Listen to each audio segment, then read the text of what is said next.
함께 하나님의 말씀 같이 읽도록 하겠습니다. 출애굽기 3장 1절에서 12절까지의 말씀입니다. 최근에 기억과 감정에 관한 영상을 본 적이 있습니다. 어떤 기억이 가장 잘 우리 머릿속에 기억될까? 우리 애들 이제 뭐 외워야 될 거 참 많은 세대 아니겠습니까? 영어 단어도 외워야 되고 공식도 외워야 되고, 아유 참 그 시대를 지난 것이 얼마나 감사한지 모르겠어요. 하도 맞아가지고 그냥 맞는 기억밖에 안 나는, 생각밖에 안 나는. 그런데 참 이렇게 외울 게 참 많습니다. 어느 때 우리가 가장 잘 기억하냐면, 내가 기억하고 싶은 그것을 감정과 관련되어질 때 가장 잘 기억됩니다. 여러분 한번 생각해 보십시오. 내 기억 속에 가장 선명하게 기억되고 있는 것, 그게 뭐가 있을까? 여러분 수학 공식 기억나는 거 있으세요? 공부 좀 하신 분 계십니까 여기 안에? 저는 공부를 안 한 분이라서 뭐 공식은 뭐 하는데, 영어 단어 기억나는 거 있으세요? 예? 저도 막 엄청나게 외웠습니다. 버킷블루 22,000부터 55,000, 뭐 워드 스마트 막 500짜리 막 다 외우고 했는데, 안 하니까 다 사라져버리더라고요, 머릿속에서. 참 이런 것들은 외우기가 정말 힘든데 그 안에 감정이 다 개입이 되는 거예요. 내 머릿속에 선명하게 기억되는 걸 한번 생각해 보면 두 가지로 기억이 돼요. 하나는 긍정적인 거, 정말 행복했던 기억, 그 장면, 아빠가 나를 위해서 뭘 사갖고 왔는지, 뭘 해줬는지, 무슨 말을 해줬는지, 끌어안으면서 어떻게 말을 해줬는지를 선명하게 기억하는 것, 내가 행복했던 거예요. 그러니까 머릿속에 싹 기억이 되는 겁니다. 정반대는 뭐가 있을까요? 정말 안 좋았던 기억. 얼굴 표정을 보니까 지금도 안 좋아요. 함께 있고 싶지 않은 사람이 내 옆에 있네요. 뭐 이런 건가요? 이런 부정적인 기억들이 있어요. 그것들이 이 기억이 납니다. 어떤 사람, 어떤 사건, 어떤 환경에, 그 상황에 되면 이제 그것이 번쩍번쩍 떠오르고 선명하게 떠오르는 그런 기억들. 그러니까 우리가 무언가를 기억할 때 항상 이 두 가지, 감정과 관련되어서 기억할 때 가장 잘 기억한다는 것이에요. 그게 긍정적인 건 간에 부정적인 건 간에 무엇이든 감정과 연관이 되면 잘 기억된다라는 것입니다. 그러다 보니까 내가 속한 어떤 상황에 딱 닥치고 사건을 만나고 어떤 사람을 만나면 그때 그 기억이 다시 솟아올라서 나를 괴롭힐 때가 있다라는 겁니다. 그러니까 좋은 감정이면 모르겠어요.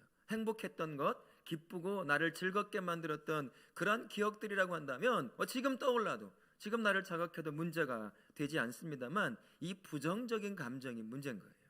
이것이 이제 나를 괴롭히게 된다는 겁니다. 이게 어느 순간부터 이 부정적인 감정이 이제 삶의 일부가 되는 거예요. 내 삶의 일부가 되고 그것이 이제 반응의 하나의 부분이 됩니다. 그래서 당연히 내가 어떤 사람, 어떤 사건, 어떤 환경에 닥치면 그렇게 반응을 하는 것이 너무나 당연한 것, 그냥 일상의 일부가 되어버리는 것이죠. 나중에는 그 기억조차도 머릿속에 사라지면서 그 부정적인 반응만 남게 되는 거예요. 이게 뭐가 문제냐면 이 관계를 맺는데 참 어렵게 만드는 때가 있다는 거예요.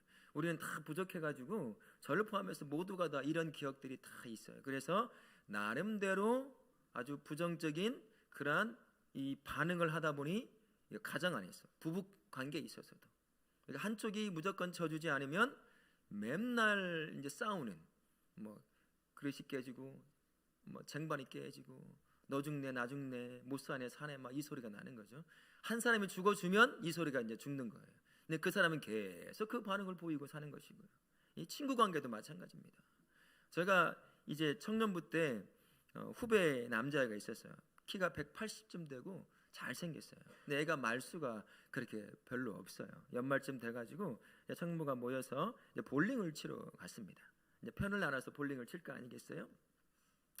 근데 그 친구가 속해 있던 팀이 한 번 지고 두 번 지고 세 번 지니까 이 친구가, 이 후배가 얼굴색이 변하기 시작하는 거예요.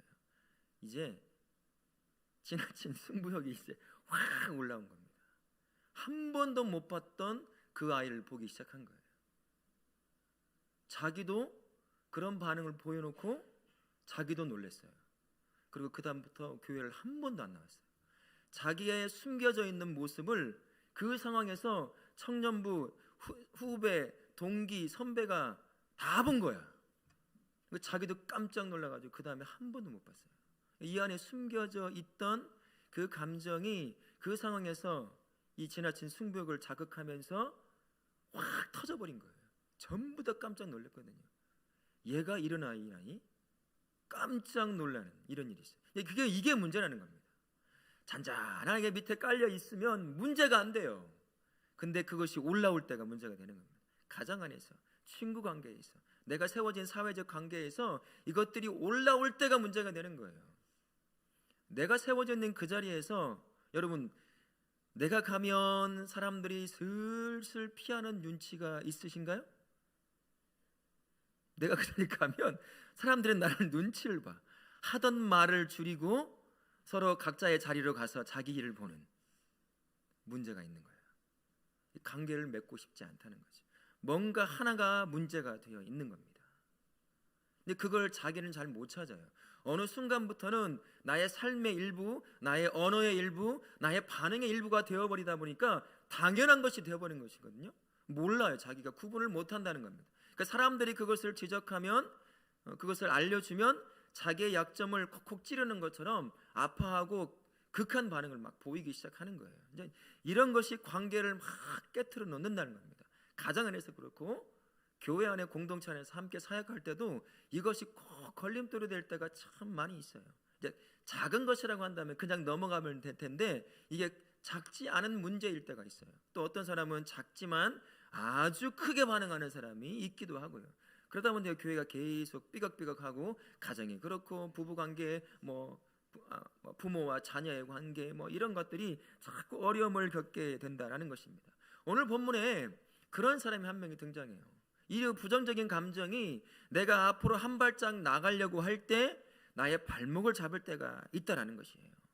그래서 더 좋은 관계 가운데 나아가지 못하게 만드는 때가 있다는 거예요. 우리 안에 전부 다 내가 잘 구분하지 못해서 그렇지 한두 개씩은 전부 다 가지고 있어요. 저를 포함해서 모두가 그 단점을, 연약함을 다 가지고 있다는 겁니다. 근데 자기는 잘 못 발견한다는 게 문제예요. 그 한 사람이 바로 우리가 읽었던 사람이에요. 모세라고 하는 사람입니다. 모세가 어떤 사람입니까? 대량 영아 사례가 있던 그때에 살아남은 사람, 유일하게 살아남은 사람, 그 사람이 모세입니다. 엄마가 몰래 숨겨서 바구니에서 그 나일강에 떠내 보내는, 그래서 그 애굽의 공주에게 딱 이제 선택을 되잖아요. 그래서 공주 밑에서 애굽의 밑에서 40년 동안 이제 자라요. 근데 더 하나님이 은혜를 베푸신 건 친모 요게벳부터 해서 누나까지도 같이 붙여주는 일을 합니다. 그러다 보니까 최고의 애굽의 학문을 다 배우고 군사기술을 다 배워서 이제 어쩌면 애굽의 차기 왕으로 세워질 수 있을 법한 그러한 인재로 자란 사람, 그리고 그 옆에 친모가 있어서 자신의 정체성을 잊어버리지 않고 살던 사람, 그 사람이 바로 모세라고 하는 사람입니다. 여기까지는 굉장히 좋았어요. 그래서 자신의 백성을 향한 애틋한 마음도 가지고 있던 사람이 이 모세라고 하는 사람이에요. 근데 문제는 여기부터 발생을 하게 됩니다. 애굽 사람이 노예를 부리고 있는 자기 히브리 사람을 채찍으로 치는 걸 보게 돼요. 그걸 참지를 못한 거예요. 어떻게 했어요? 그 애굽인을 쳐 죽여서 모래 밑에 숨긴 거예요. 근데 발각이 됐습니다. 한순간에 살인자가 돼버린 거죠. 잡히면 왕의 신분이라, 그 왕자의 신분이라 할지라도 그는 히브리인이에요. 죽임을 당할 수밖에 없는 겁니다. 그래서 광야로 도망치게 되는 거예요. 여기부터 문제가 되기 시작합니다. 광야 40년의 생활, 목동을 치잖아요. 얼마나 목가적인 분위기겠어요. 하지만 그 팔레스틴 땅은 그런 땅이 아니에요. 우리가 생각하고 있는 것처럼 나무도 있고 물도 있고 그런 좋은 땅이 아니라 참 척박한 땅이라고도 볼 수 있거든요. 그런 땅에서 40년 동안 이제 목동으로 삽니다. 그러다는 어느 날 갑자기 하나님이 떡하니 모세 앞에 나타나는 거예요. 이 떨기나무라고 하는, 나무라고 쓰여 있어서 나무지 우리의 발목 무릎 위 정도밖에 올라오지 않는 거예요. 두꺼운 풀과 같은 종류입니다. 그것이 확 타는데 이 사라지지 않는 것을 보고 모세가 신기하게 가서 그것을 보며 하나님을 만나게 됩니다. 그리고 하나님께서 모세에게 이야기하잖아요. 내가 너를 애굽의 종으로 잡혀져 있는 모든 이스라엘 백성을 자유케 하는 그 일을 너에게 시킬 거다라고 얘기를 합니다. 근데 모세가 하는 말을 좀 들어보세요. 우리가 읽었던 3장, 4장까지 지금 하나님과 모세와 둘만의 대화가 지금 계속 오가는 장면이에요. 그 이유가 뭐냐면 내가 너를 택했고 너로 애굽에 가서 이스라엘 백성을 포로에서 노예에서 해방시키는 자로 너를 내가 쓸 거야 라는 그 말을 듣고 모세가 지금 계속 못 간다고 변명을 들어놓고 있는 거예요. 그에 대해서 하나님께서 계속 말을 하며 설득하고 있는 장면이 우리가 읽지는 않았지만 3장 4장 전체를 그렇게 차지하고 있습니다. 광야 40년 동안 살았던 그 40년의 기억을 다 잊어볼 판한 그러한 기억이었는데 여전히 그 안에 모세의 내면에 숨겨진 또 다른 것이 있었다는 것을 발견할 수 있습니다. 하나님을 만났지만, 그리고 하나님께서 내가 너를 쓰겠다고 말씀을 하지만 모세는 그 자리에서 한 발짝도 움직일 수 없는 그 상태에 머물러 있는 거예요. 지금 과거의 무언가에 붙잡혀 있다라는 것입니다. 뭐겠습니까? 그는 살인자거든요. 그리고 이 살인자에게 당연히 닥쳐오게 될 사형에 관한 두려움이었습니다. 하나님께서 애굽의 바로왕 앞에 나아가라. 물론 이때는 이제 모세가 애굽에 있을 때의 바로왕과는 다른 그 후손 바로왕이기는 하지만 애굽에 있는 바로왕 앞에 나아가라는 그 말을 들었을 때 모세의 내면에 숨겨져 있던 광야 40년 동안 양을 치면서 지내며 그 모든 과거 40년의 기억을 다 잊어버렸다고 생각했을 텐데 그게 아니었던 거예요. 애굽에 가서 바로 앞에 서서 이야기하라는 그 소리를 하나님 앞에 듣고 나서 모세의 내면에 깊숙이 가라앉아 있었던 그 살인과 관련된 이 부정적인 감정이 순식간에 올라오게 되는 거예요. 모세가 어떤 사람입니까? 아무리 40년 동안 광야에서 지냈다고 하더라도 그 젊은 날 40년을 애굽에서 최고의 학문을 다 배운 사람이에요. 모든 수사, 전투, 모든 지혜를 다 배운 사람입니다. 그가 할 수 있는 일이 정말 많은 사람이었어요. 하지만 지금 광야에서 40년 동안 지내며 하나님께서 너를 쓰시겠다고 했던 그를 부르니까 애굽에 가서 바로 앞에 서서 이야기하라 라는 그 소리를 들으니까 이 안에 가라앉아 있던 살인과 관련된 부정적인 감정이 한순간에 쏙 올라오면서 모세의 발목을 딱 잡기 시작하는 거예요. 다른 사람이 아니라 하나님이 나타나서 모세를 부르시고 찾으시고 해야 될 일을 그 일을 시키고 있음에도 불구하고 모세는 지금 한 발짝도 움직이고 있지 못한 겁니다. 여전히 40년 전 저질렀던 살인과 관련되어 있는 사형수라고 하는 그 두려움과 공포에 꽉 붙잡혀 있는 거예요. 40년 동안 양을 치면서 완전히 사라졌을 거라고 하는, 기억 속에서 사라졌을 거라고 하는 그런 생각을 가지고 있었지만 그게 아니었던 것이죠. 그 과거에 이 부정적인 감각에, 이 감정에 붙잡혀서 한 발짝도 나아가고 있지 못했던 것입니다. 이런 모세의 모습이 굳이 모세의 모습뿐이겠어요? 저와 우리의 모습도 그럴 겁니다. 과거에 내가 겪었던 부정적인 감정이나 그것이 주는 영향에 우리는 알게 모르게 영향을 끊임없이 받고 있습니다. 가정 안에서도 마찬가지고요. 그 안에서도 부정적인 감정을 여러분들이 아마 경험해 보신 분들이 계실 거예요. 아주 엄한 아빠, 그 밑에서 자란다든지, 아니면 친구 관계에서 정말로 당하고 싶지 않은 그 상황까지 당한다든지, 이런 모든 것들이 이제 부정적인 감정을 만들어내고 현재까지도 알게 모르게 영향을 미치게 된다는 것입니다. 교회 공동체 안에서도 마찬가지예요. 교회 공동체 안에서 서로가 관계를 맺다가 보면 그렇게 또 부정적으로 우리를 상처를 주는 일들이 종종 일어나게 되는 것이죠. 이제 그것이 마음에 쌓이고 어느 순간 이제 나의 삶의 일부가 되어서 부정적인 이 감정에 대한 부정적인 반응을 보이는 그러한 삶으로 살아가게 되는 겁니다. 하나님께서 너를 향해 쓰시고자 하시는 일이 있다고 말을 하는데도 그것에 대해서 제대로 듣지 못하고 한 발자국 또 나아가지 못하는 그러한 상황이 있다는 것입니다. 그래서 살다 보면 만나게 되는 사람, 사건, 환경이 나로 하여금 한 발자국 더 건강한 사람으로 세워지는 일들에 이 방해가 되는 요소가 있다는 거예요. 저에게도 이런 경험이 있습니다. 저는 술, 담배를 굉장히 싫어하는 사람 중에 한 명이거든요. 제가 목사고 그리고 예수 믿기 때문이 아니에요. 그 이전부터 예수님을 몰랐을 때도 저는 술, 담배를 굉장히 싫어했습니다. 담배는 제가 몇 살 때 폈냐면요, 초등학교 가기 전부터 폈어요. 아빠가 담배를 가져오라고 하면 아빠가 담배를 피는데 이게 너무 신기해 보이는 거예요. 도대체 뭐길래 우리 아빠는 매일 입에 담배를 물고 사실까? 그 누나랑 막내 누나랑 몰래 이 뒤로 가가지고 우리 맛을 한번 보자.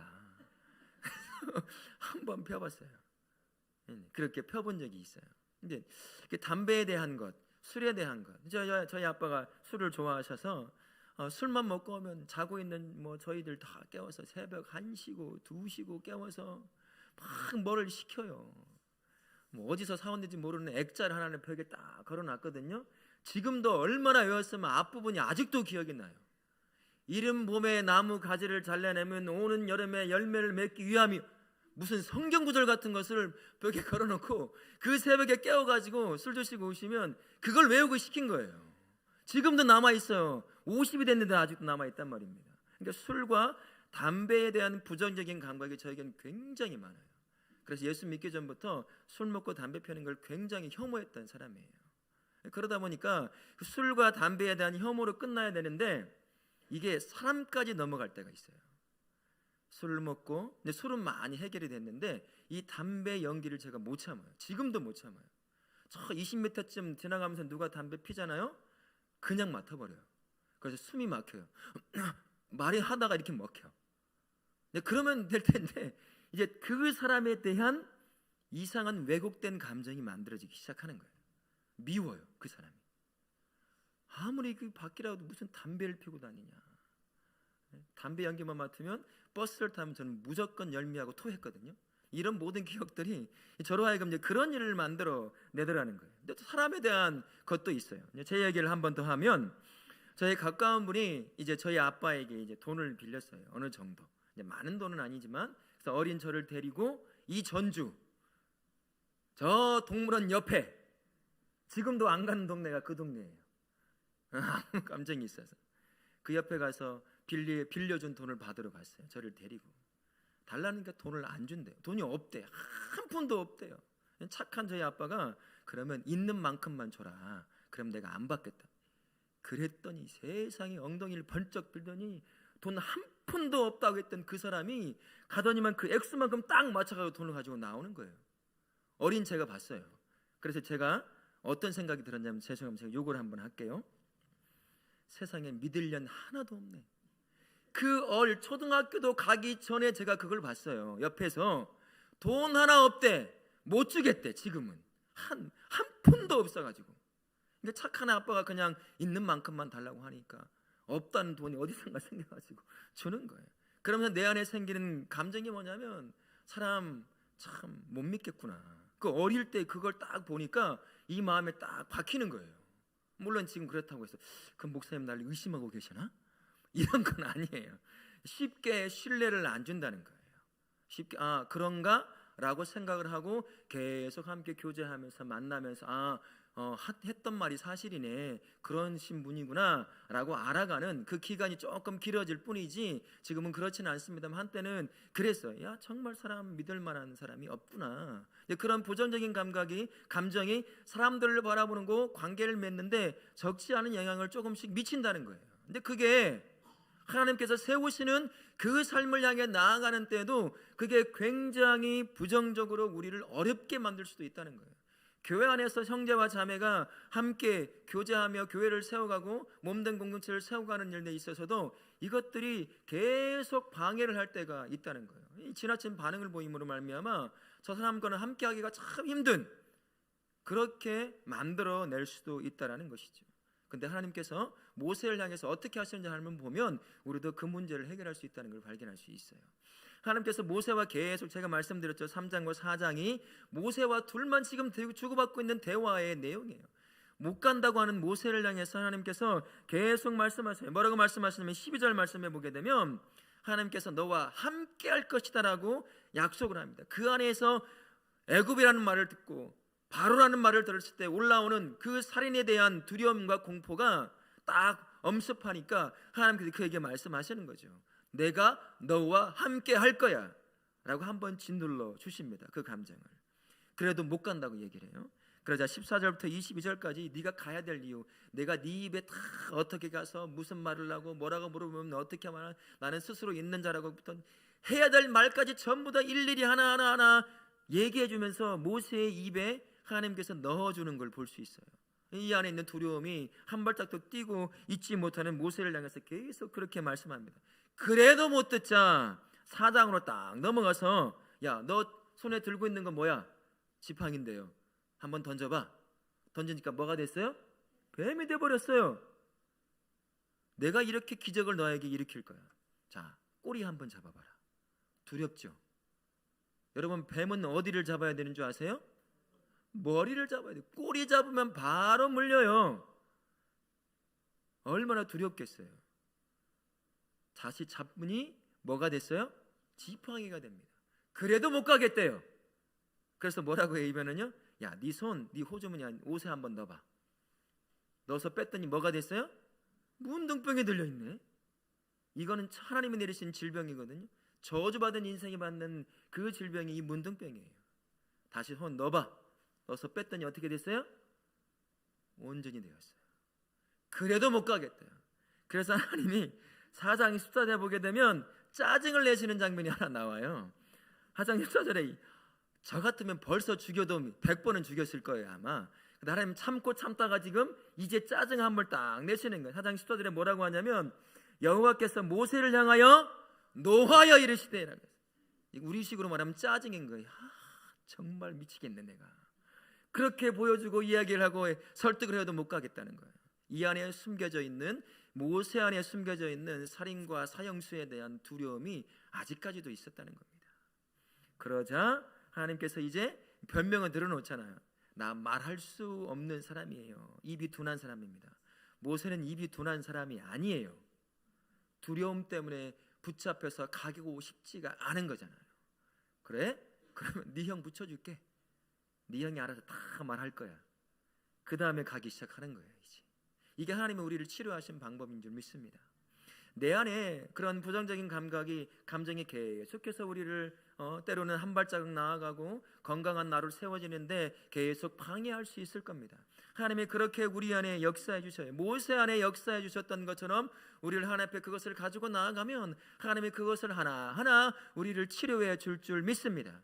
우리가 해야 될 일이 있어요. 지난 시간에도 말씀을 드렸던 것처럼 기도하면서 내 안에 가라앉아 있는 이 부정적인 감정들을 찾아서 하나님 앞에 내려놓는 일이 필요하다는 거예요.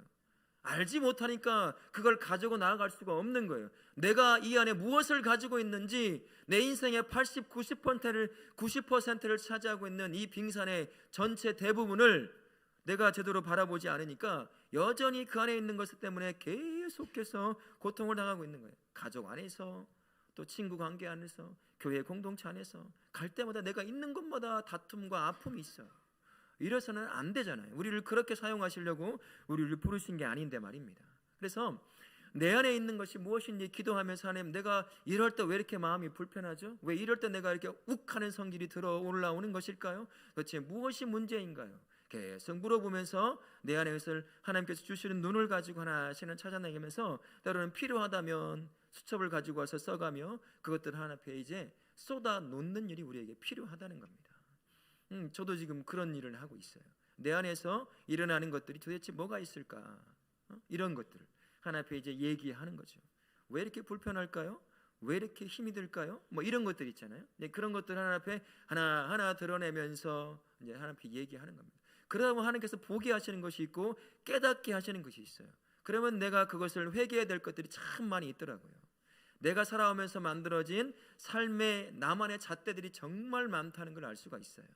내가 살아오면서 겪었던 것들이 내가 세상을 해석하는 틀이 되어버리다 보니까 그 틀 안에 모든 것을 맞추려고 하는 거죠. 그럼 맞지 않으면 이게 안 되는 거예요. 그러니까 힘들어지는 것이죠. 그런 것들을 발견하면서 하나님 앞에 내려놓는 겁니다. 하나님, 내가 이렇습니다 하면서 내려놓다 보면 하나님께서 그 부분을 해결할 수 있는 길로 하나하나 이끌어가는 것을 제가 경험합니다. 우리 성도님들 마찬가지예요. 모세 앞에 계속해서 못 간다고 과거에 그 부정적인 감정에 붙잡혀서 한 발짝도 뛰고 있지 못하는 그 사람, 하나님께서 전능하신 그분이 들어 쓰겠다고 하는 가장 고귀하고 영광스러운 그 현장에 세워져야 할 사람이 과거에 발목이 잡혀서 한 발짝도 못 나가고 있는 것을 보게 되잖아요. 그러나 그를 향해 나아오시면서 계속해서 하나님께서 만나고 또 만나고 이야기하고 해결해 주시는 것을 보게 됩니다. 우리가 이제 그 작업을 해야 되는 거예요.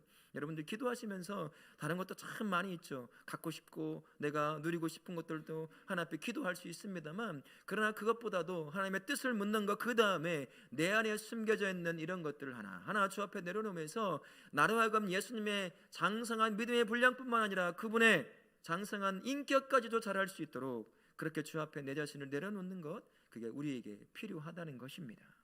그래야 이 관계라는 것이 건강한 관계로 세워질 수 있어요. 가정 안에서도, 부부와의 관계도, 자녀와의 관계도, 친구와의 관계도, 교회 공동체 안에서 서로 나누는 관계도 마찬가지로 건강한 관계로 세워질 수 있습니다.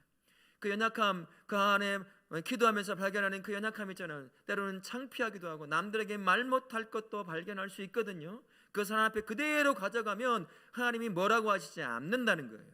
있는 모습 그대로를 받고 책임을 물으시지 않는다는 것입니다. 동정해 주시는 분이 바로 우리 하나님이시라는 거예요. 그리고 그 연약함을 가지고 특별한 것을 위해서 사용하시는다라는 사실입니다. 고린도후서 12장 8절부터 10절 내용 중에서 특별히 9절 말씀에 바울이 고백하는 것이 있습니다. 바울이 자기가 갖고 있었던 질병이 있었어요. 안질에 관한, 안질이라고도 하는 사람이 있고 간질이라고 하는 사람들이 있거든요. 이것을 낫기를 위해서 주 앞에 간절한 마음으로 3번을 갖고 나아갑니다. 그러나 하나님께서 그를 치료해 주시지 않았어요. 그러면서 하나님께서 바울에게 주신 마음이 있습니다. 내 은혜가 내게 족하도다. 이는 내 능력이 약한 데서 온전하여 짐이라 하신지라. 그 연약함 가운데서 하나님의 능력이 발현될 것을 말씀해 주는 거예요. 이에 대해서 바울이 9절 하반절에서 이렇게 말씀해요. 나의 여러 약한 것들에 대하여 자랑하리니 이는 그리스도의 능력으로 내게 머물게 하려 함이라. 나의 약함은 그게 부끄럽고 때로는 창피한 것일 수 있겠지만 그걸 주 앞에 딱 가지고 나아가면 그 부정적인 감정 때문에 연약함과 아픔을 주님께서 또 다른 방법으로 사용하신다라는 것입니다. 그러니 내가 찾아야 되는 거예요. 그래서 주 앞에 내어드리면 그것을 가지고 하나님이 귀한 도구로 바울이 그랬던 것처럼 우리를 사용하실 거예요. 이것 가지고 도대체 하나님은 무엇을 하실까라고 생각이 들 수 있지만 그건 우리의 생각이고 하나님의 생각은 다른 거예요. 바울을 들으셨던 그 하나님이 우리를 그렇게 쓰시겠다라고 말씀하시는 겁니다. 그러니 내 안에 기도하면서 발견하는 그 연약한 것들, 나의 발목을 잡고 있는 이 부정적인 감정들을 주 앞에 온전히 가지고 나아갈 때 치료하실 뿐만 아니라 그 연약함을 가지고 내가 생각지도 못한 나의 삶을 그렇게 놀라운 역사 가운데 사용하실 줄 믿습니다. 그러니 주 앞에 그 부정적인 감정을 주 앞에 온전히 가지고 나아가실 수 있기를 예수님의 이름으로 축원합니다. 아멘. 성도는 과거의 부정적인 감정에 붙잡혀 살아서는 절대로 안 됩니다. 성도의 삶을 발목 잡던 영원한 죄에서 우리 예수 그리스도가 십자가를 통해서 모든 것들을 다 해결하셨어요. 참 자유함을 우리에게 주셨습니다. 누구도 우리의 인생을 붙잡을 수가 없어요. 어떤 목사든 어떤 장로든 어떤 집사든 누구도 우리의 인생을 붙잡을 수 없습니다. 하나님께서 예수 그리스도께서 우리를 자유하게 만들어 주셨어요.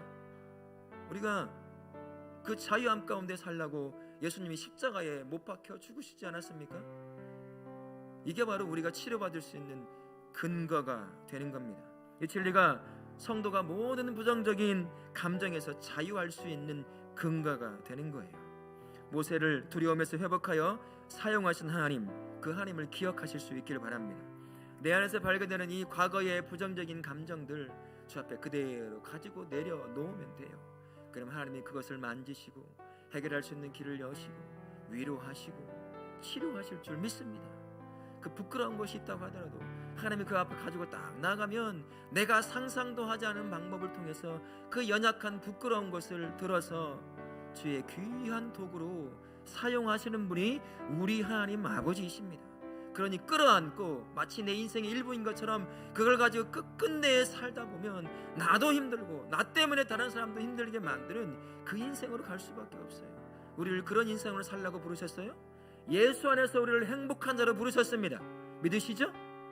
예수 믿으면서 왜 우리가 이런 것들 때문에 고통과 아픔과 고통을 당하면서 다른 사람을 아프게 하고 힘들게 만들어야 되죠? 절대로 그렇지 않아요. 우리 이 문제에서 물론 완벽하게 우리는 세워질 수 없을 겁니다. 하나님 앞에 가는 그날까지. 그러나 우리는 이미 예수께서 자유케 하셨어요. 이 모든 문제에서 우리는 그래서 이 모든 문제에서 자유할 수 있습니다. 그것을 찾아 주 앞에 온전히 내려놓기만 하면 돼요. 그러면 하나님께서 끌어안으시고 위로하시고 자유할 수 있도록 인도해 가실 줄 믿습니다. 그러니 여러분들이 가지고 있는 연약함 그것을 주 앞에 온전히 내려놓으실 수 있기를 예수님의 이름으로 축원합니다. 아멘.